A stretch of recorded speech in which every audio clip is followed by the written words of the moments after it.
ఉద్యోగులు కార్మికులు సమస్యల పరిష్కారం కోసం ఐక్య పోరాటాల కోసం సన్నద్ధం కావాలి. సిఐటియు జిల్లా ప్రధాన కార్యదర్శి తేజేశ్వరరావు.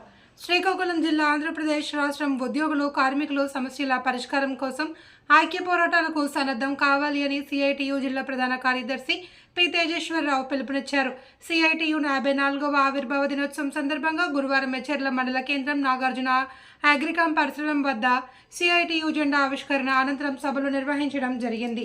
ఈ సందర్భంగా సిఐటియు జిల్లా ప్రధాన కార్యదర్శి తేజేశ్వరరావు మాట్లాడుతూ 1970 మే 30వ తేదీన ఐక్యతా పోరాటం అనే నినాదంతో centre of Indian trades union ఏర్పాటు చేయడం జరిగింది అని అన్నారు. దేశవ్యాప్తంగా వివిధ రంగాల్లో పనిచేస్తున్న ఉద్యోగులు కార్మికులందరినీ ఐక్యం చేయడం ద్వారా కార్మిక వర్గం అనేక హక్కులు సాధించడం కోసం జరిగిందన్నారు.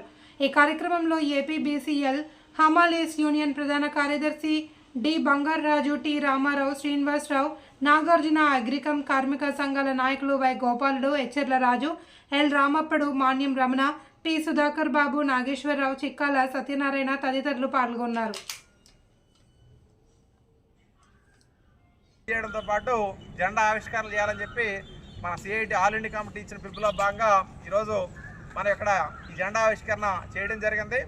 అంటే 1970లో మన సిఐటి ఏర్పాటు చేసి మొదట రైల్వేలో పెద్ద ఎత్తున దేశవ్యాప్తంగా 1974లో రైల్వే సమ్మె పెద్ద ఎత్తున జరిగింది.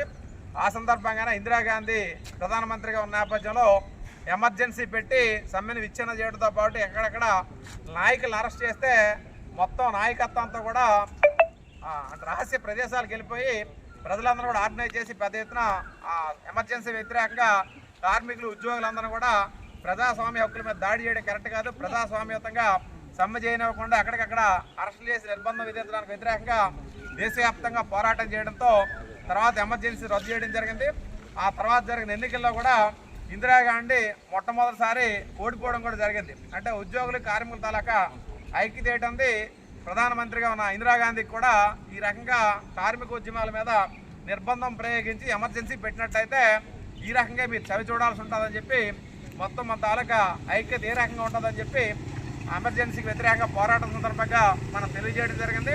అలాగే ఈరోజు దేశంలో ఉన్న కార్మికుల మీద కూడా ప్రభుత్వం తీవ్రమైన దాడి చేస్తున్న నేపథ్యం ఉంది. అలాగే ధరలు విపరీతంగా పెంచేయడం, కాంట్రాక్ట్ సిస్టమ్ పెట్టి ప్రభుత్వ ఉద్యోగాలు కూడా ఖాళీలు ఉన్నా కూడా భర్తీ చేయట్లేదు. అంటే మీరు మనం చూసినట్టయితే ఒరిస్సాలో బాలాసోర్ దగ్గర ప్రమాదం జరిగినప్పుడు 100,000 మంది చనిపోయారు. సుమారు ఏంటంటే